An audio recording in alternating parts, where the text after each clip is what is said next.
PSL में Karachi Kings की कामयाबी के बाद कराची के शहरी खुसूसन तालिबात का जोश वलवला उम्मीदें अपनी टीम से और भी बढ़ गई हैं। नुमाइंदा न्यूज़ सिद्रा डार इस वक्त मौजूद हैं तालिबात के साथ जो कराची किंग्स को सपोर्ट कर रही हैं।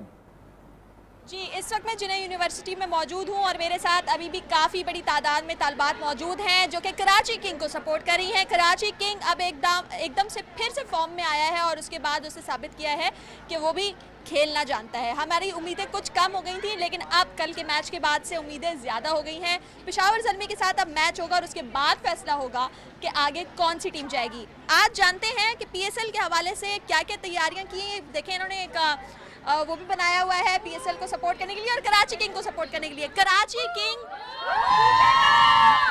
किंग से क्या क्या उम्मीदें हैं और कराची किंग ही क्यों पसंद है?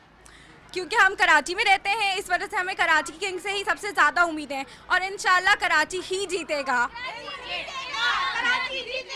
आप बताएं, आप किस टीम को सपोर्ट कर रहे हैं? मैं कराची किंग्स। आप भी कराची को कर रही हैं, क्यों? Obviously we are living in Karachi, so हम कराची को ही सपोर्ट करेंगे। सबका यही कहना है कि कराची किंग जो वो अब फॉर्म में आ गई है और वही बेस्ट टीम है क्योंकि इसमें प्लेयर्स भी बहुत अच्छे हैं और जिस तरह की परफॉर्मेंस वो दिखा रहा है तो उसके बाद हमें तालिबात जो है वो कराची किंग की सपोर्ट में नजर आ रही है। जोश और जज्बा बहुत ज़्यादा है, सबकी उम्मीदें बहुत ज़्यादा हैं, सबका यही कहना है कि कराची किंग जीतेगा।